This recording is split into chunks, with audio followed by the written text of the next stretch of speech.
السلام علیکم ناظرین، شہزاد اتاری آپ کی خدمت میں حاضر ہوں۔ آپ جانتے ہیں غزہ جل رہا ہے، ماؤں کی گودیں اجاڑی جا رہی ہیں، بچوں کو یتیم کیا جا رہا ہے، لاشیں فضا میں اچھالے جا رہے ہیں۔ انسانیت کے دعوے دار اپنے ہاتھوں سے انسانیت کا گلا گھونٹ رہے ہیں۔ اپنوں کے گھروں میں ماتم ہے، دشمنوں اور دوست نما دشمنوں کے گھر خوشیاں ہیں۔ اہل اقتدار خواب خرگوش میں ہیں، کچھ غفلت کی نیند سو رہے ہیں۔ باقی بچتے ہیں میں اور آپ، جو چاہ کر بھی کچھ کر نہیں سکتے ہیں۔ نہ ہمارے پاس وسائل ہیں، نہ ہمارے پاس ٹریننگ ہے، نہ ہمارے پاس وہ اسباب ہیں کہ ہم جا کر اہل غزہ کی مدد کر پائیں۔ دل تو یوں چاہتا ہے کہ صبح کا سورج نہ نکلے اور ہم غزہ میں موجود ہوں۔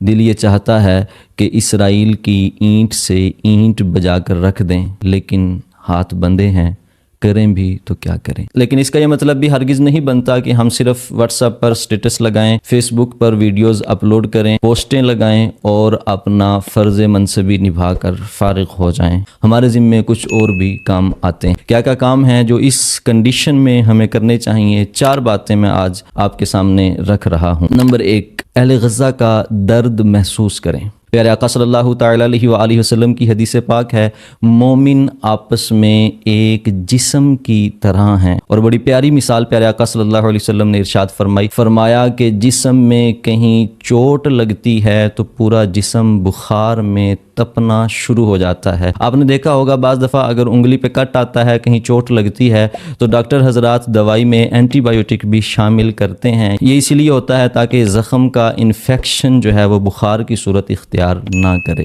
تو یہ مومنوں کی ایک مثال ہے کہ یہ سب ایک جسم کی مانند ہوتے ہیں۔ مشرق میں کسی کو تکلیف پہنچے تو سب بخار میں تپنے لگتے ہیں، درد کو محسوس کرتے ہیں۔ غزہ سے بہت ساری ویڈیوز درد بھری آ رہی ہیں۔ ایسی ویڈیوز کو، ایسی پوسٹوں کو سکپ کر کے گزر نہ جائیں، ان کو دیکھیں، اس سے دل میں درد پیدا ہوگا۔ مٹھیاں بھنچ جائیں، دانت پس جائیں، پیشانی پر بل آئے، دل کھولنے لگے اور یہ جذبات ابھریں، کوئی دم ہو کہ ہم اسرائیل کا تختہ الٹ کر رکھ دیں۔ یہ جذبات اپنے اندر ابھرنے دیں، یہ چنگاری ہے جو کل کو لاوا بنے گی۔ لہذا اس درد کو اپنے اندر محسوس کرنے کی کوشش کریں۔ نمبر 2، اہل غزہ کے لیے، اہل فلسطین کے لیے دعائیں کرتے رہیں۔ بعض لوگ ایسی پوسٹیں بھی جاری کر رہے ہیں کہ دعاؤں سے کچھ نہیں ہوتا، جہاد ہونا چاہیے۔ اہل اقتدار کی جہاں تک بات ہے، یہ بات واقعی درست ہے۔ ان کو حق نہیں پہنچتا کہ وہ صرف دعاؤں اور مذمتوں پر اکتفا کریں، وہ اپنی طاقت کے برابر اس کا حل نکالنے کی کوشش ضرور کریں، لیکن ہم عوام ہیں، ہم دعا ہی کر سکتے ہیں۔ پیارے آقا صلی اللہ تعالیٰ علیہ وآلہ وسلم کی سیرت میں ہمیں اس کا بھی درس ملتا ہے۔ واقعہ بئر معونہ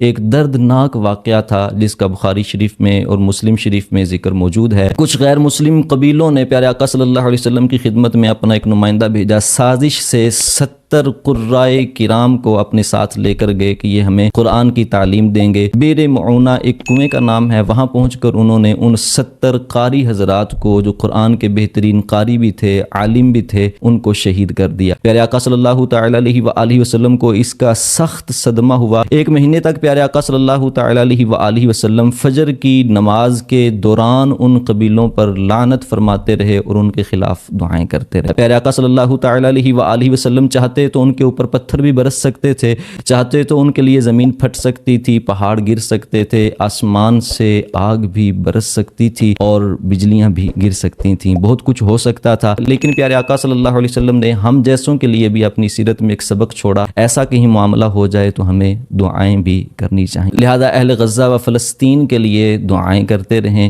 اور ظالموں کے خلاف دعائیں کرتے رہیں۔ صلاۃ الحاجات کوشش کریں کہ روزانہ نہیں تو دوسرے دن، تیسرے دن، ہفتے میں 1 بار، مہینے میں 2 بار ضرور پڑھ لیں، اہل غزہ کے لیے دعا کریں۔ نمبر 3، غلظت کا معنی ہوتا ہے غصہ کرنا۔ یہ بات ذہن میں رکھیں کہ قرآن کریم میں صرف جہاد کا حکم نہیں ہے، اس کے ساتھ ساتھ ایک اور بات کا بھی حکم دیا گیا ہے۔ اللہ پاک نے ارشاد فرمایا، یا ایھا النبی جاہد الکفار والمنافقین واغلظ علیہم۔ اے نبی صلی اللہ تعالیٰ علیہ وآلہ وسلم، کفار کے ساتھ، منافقوں کے ساتھ جہاد بھی کریں اور ان پر غلظت بھی فرمائیں، غصے کا اظہار فرمائیں، غصہ دکھائیں ان کو۔ غصے کا اظہار بھی ہمیں کرنا چاہیے۔ اس کے مختلف انداز ہو سکتے ہیں۔ بعض لوگ سڑکوں وغیرہ کے اوپر اسرائیل کے جھنڈے بنا کر اپنے غصے کا اظہار کر رہے ہیں، ساتھ ہی ساتھ اسرائیلی مصنوعات کا، اسرائیل نواز کمپنیوں کی مصنوعات کا بائیکاٹ کر کے بھی ہم غلظت کر سکتے ہیں، غصے کا اظہار کر سکتے ہیں، اور یہ ہمیں کرنا چاہیے۔ کوئی شخص اگر ہمیں 2 روپے کا نقصان پہنچا دے تو ہم اس کی دکان سے دوبارہ سودا نہیں خریدتے۔ تو اسرائیل نے تو ہماری ماؤں، بہنوں، بھائیوں، بچوں، ہمارے بزرگوں کے اوپر بمباریاں کی ہیں، ہمیں ان کے اوپر غصہ کیوں نہیں ہوگا؟ لہذا بائیکاٹ بھی ہر طرح سے جاری رکھیے۔ نمبر 4، شوق جہاد اپنے دل سے ماند نہ پڑنے دیجیے۔ میرے اور آپ کے جیسا عام شخص جس کے پاس فوجی ٹریننگ نہیں ہے، وہ غزہ پہنچ نہیں سکتا، اسباب نہیں ہے، اخراجات نہیں ہے، بیچارہ مجبور ہے۔ ہم اگرچہ جہاد کے لیے پہنچ نہیں سکتے لیکن جہاد کا شوق تو ہم اپنے اندر رکھ سکتے ہیں۔ پیارے آقا صلی اللہ تعالی علیہ وآلہ وسلم نے ارشاد فرمایا، جو شخص دنیا سے چلا گیا، یعنی پیدا ہوا 60 70 80 سال اس نے جتنی زندگی گزارنی تھی گزاری، اور پھر وہ دنیا سے چلا گیا، اور اس دوران اس کے دل میں ایک مرتبہ بھی جہاد کا شوق نہیں ابھرا، تو ارشاد فرمایا یہ بندہ نفاق کی خصلتوں میں سے ایک خصلت کے ساتھ دنیا سے گیا ہے۔ لہذا اپنے اندر شوق جہاد ضرور رکھیے۔ یہ جذبات ہمارے اندر ابھرنے چاہیے کہ کاش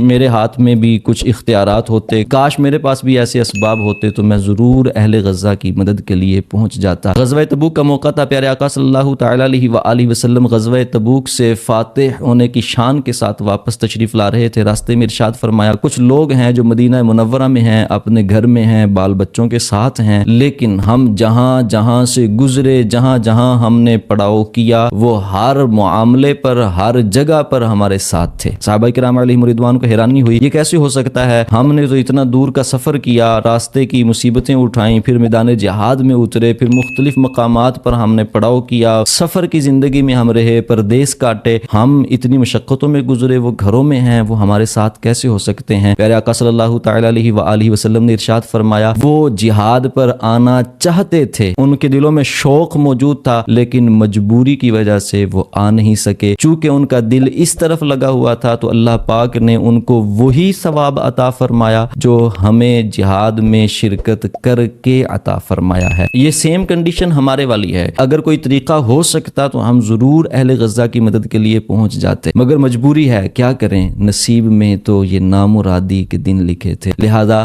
مجبوری اگرچہ ہے، دل سے شوق جہاد کم نہ ہونے دیجیے۔ انشاءاللہ الکریم وہ غازی، وہ شہداء جو مسجد اقصیٰ کا دفاع کرنے میں مصروف ہیں، اپنی ڈیوٹیاں پوری کر کے دنیا سے جا چکے ہیں، اللہ پاک نے چاہا تو انشاءاللہ الکریم ان کے ساتھ حشر ہمیں نصیب ہو جائے گا۔ اللہ پاک ہمیں عمل کی توفیق نصیب فرمائے، آمین بجاہ النبی الامین صلی اللہ علیہ وسلم۔ ملتے ہیں اگلی ویڈیو میں، تب تک کے لیے اللہ حافظ۔